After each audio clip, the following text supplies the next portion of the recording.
We have several more NHL signings to discuss today, including the Montreal Canadiens extending Jake Allen. We also have signings for teams like the Boston Bruins, Ottawa Senators, San Jose Sharks, and Philadelphia Flyers, and we have some news regarding the startup of next season. We'll discuss all the latest coming up next.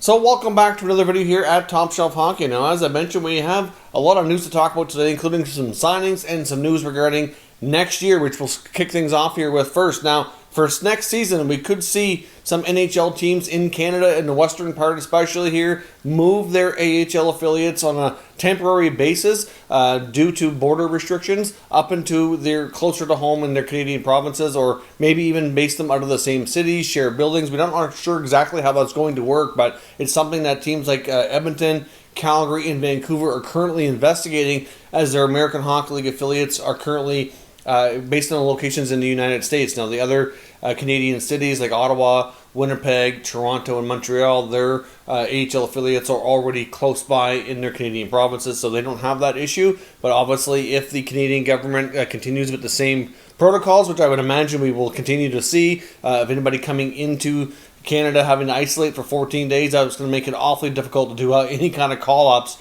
Teams can't really predict or project 2 weeks out when it comes to injuries or who they're going to need and all that kind of stuff. So it'd make it awfully hard from that perspective. So they're investigating their options. It doesn't mean for sure this is going to happen, obviously, but it's something they need to consider and look at because of that. Now, obviously, for teams that are in the U.S. and have their teams in the U.S. and the American Hockey League, again, not a problem. There's only a few teams here that this really affects. So we could see some temporary measures made by those Western Canadian teams in order to protect themselves from having that isolation issue next year. Now, the other news regarding next season as well, in case you haven't seen something that's been talked about here in the last day or two, is the NHL considering kicking the season off with an outdoor extravaganza in Lake Louise, Alberta. Obviously, it would be a tremendous opportunity to do some outdoor games. I'm not sure if it'd be one game or exactly how it would all work, but kicking off with an outdoor event in Lake Louise, Alberta, I think would be pretty awesome. So we'll see if anything like that comes to be, but it is something that the NHL has under consideration right now. Of course, we really don't know for sure when the league is going to start back up. Right now, I would say probably January 1 is your earliest potential start date, with February probably being more likely. Hopefully it doesn't get pushed back too far, but the other problem with this too is if it gets pushed back too much and the NHL can't do a full 82-game season, there could certainly be issues with players getting paid their full salaries. I would imagine the NHL and their owners are going to want to pay a prorated amount for the number of games that are indeed played. We've heard Gary Bettman say that they weren't real crazy about having the NHL be pushed so deep into the summer here yet again. But at the end of the day, money talks, and depending on how the negotiations go with the Players Association, if we want to do a full season, they may not have any choice to do that and just gradually adjust the calendar here over the next couple of years to eventually get things kind of straightened around. But we'll see what happens. But it should be an interesting time here. It'd be really cool to kick things off next season with an outdoor event. Now, as I mentioned as well, we have several signings to discuss today. The San Jose Sharks have brought back a pair of veteran players, including Patrick Marleau, who's returned here yet again. Marleau returns on a one-year deal, league minimum $700,000. Not a huge shock and surprise there. Something we already discussed was likely going to happen. And they also brought back former Shark and former Avalanche player Matt Nieto on the same kind of deal, 1 year, $700K. So obviously that's a pretty good deal for a couple of Sharks veterans to return.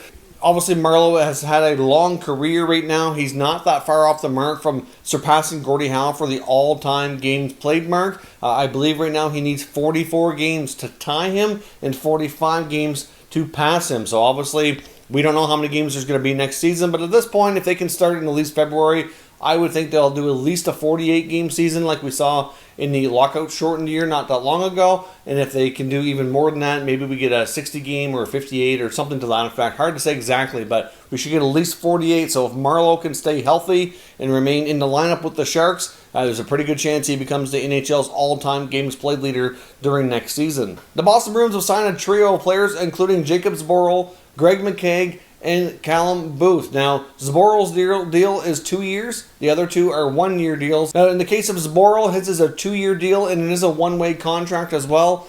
So with the departure of Torrey Krug, that creates an opening. So should be an opportunity for him to stick in the NHL next season, unless we see the Bruins make other moves. Obviously, we don't know at this point if the Bruins are going to make other moves that will impact their NHL roster. We're still waiting on a contract for Zdeno Chara as well, so we'll see what happens. But obviously, he could find himself in a full-time NHL spot next year. And in the case of the other two players, they are two-way contracts as well, so they would certainly get a lower salary if they do indeed end up playing in the American Hockey League. Now, we also saw the Ottawa Senators ink restricted free agent forward Nick Paul to a 2-year contract valued at $1.35 million average annual value. It's a great story for Nick Paul. He is a guy who's been in the Senators system for quite some time. We saw him spend a lot of NHL time last year, and this is the first time in his career that he's had a one-way NHL contract. He was a player who was one of the main pieces that came to the Senators way back in the Jason Spezza trade when they traded him to the Dallas Stars. They got Nick Paul, they got Alex Chiasson. Of course, Chiasson didn't really work out and stick around too long, has bounced around now in Edmonton. But Paul's a player, the main piece in that trade that's stuck it out with the Senators. He's certainly worked really, really hard. Spent a lot of time in the American Hockey League trying to take advantage of his NHL call-ups when he's had the chance. Last year, I thought, for the most part, he did pretty well. So it's nice to see him get rewarded here with a one-way contract. The Philadelphia Flyers have signed their 2020 NHL Draft first-round selection, Tyson Foerster, to his NHL entry-level deal. So his average annual value, of course, goes in at $925,000. There is some rookie bonuses built in there as well, so that could very well change in years 2 and 3 what his cap hit ends up being. But obviously nice to get him under contract. And also the big signing of the day was the Montreal Canadiens extending newly acquired backup goaltender Jake Allen, who they've extended for an additional 2 years. I think this caught a lot of people off guard and surprised many. Obviously, it's a bit of a drop in salary for what he's making now, which is not a huge surprise given how his play has kind of changed over the last few years from being a starter to being more of a backup goaltender. And obviously with Montreal, he's definitely going to be the backup. But he gets paid $2.875 million for 2 years. So clearly this does a couple of things. I know there's a lot of people talking about Seattle and the expansion draft coming up. And of course you get Caden Primo in the minors. And basically my take on it is simply this. Having Allen under contract for an extra couple years takes the pressure off Caden Primo. If he becomes ready and deserves an opportunity, then they're going to give him one. You just know that's going to happen. A contract like that for Jake becomes very tradable if they ever get to that point where they really want to give Primo a full-time opportunity. And this is, to a degree, it's about Seattle, but it's not necessarily all about Seattle. All they had to do was qualify restricted free agent goaltender Michael McNevin, and he technically would have had enough experience to be exposed to the Seattle franchise during the expansion draft to satisfy the goaltender requirements and what they have to have available. So it's not all about Seattle, but at the same time, there is that possibility that the Montreal Canadiens could be thinking like, well, we give him an extension here, because obviously if he didn't, he'd be a free agent during the expansion draft, so they wouldn't be able to expose him.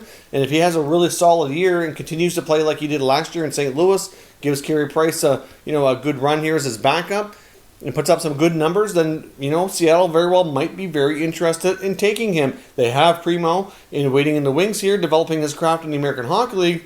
So obviously, if Seattle did take Jake Allen, it wouldn't be such a big blow as it could be if they took a forward or a defenseman, because clearly they're not going to be able to protect everybody. There's a lot of players that are going to be, around the NHL that are going to be available that will be tempting for Seattle to consider here. So it just really boils down to how Jake does. I mean, if he doesn't have a great season, then obviously Seattle's probably going to shy away from that, and they're going to go another direction. But if he continues to play, especially the way he did last year in St. Louis, once he was kind of given that full-time backup duty, it seemed to take the pressure off him, and he seemed to respond extremely well and played well and had a good season. So if he could do that, it gets a 2-year extension here, $2.8 million. Like I said, either Seattle takes him, he becomes tradable down the line, at the very least takes the pressure off of Caden Primo. Primo is still really young, and a lot of NHL goalies really don't become full-time NHLers for a few more years, so it kind of gives him the chance, like I said, just to take the pressure off. You don't want to rush him and it's kind of stunt his development here, but his brief couple appearances he's made so far in the NHL have been decent, and we'll see what happens. But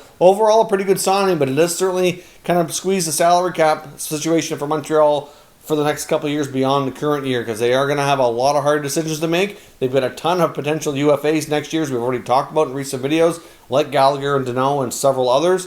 So it could make things a little tougher to keep some players around that they're hoping to. So let me know your thoughts on the signings and what we talked about for the beginning of next season down in the comments, and we'll discuss further. If you're new to the channel, consider subscribing and turning on your notifications so you don't miss any future content, and give this video a thumbs up if you enjoyed it. I'd appreciate it if you did. As always, thank you for watching, and I'll catch you next time.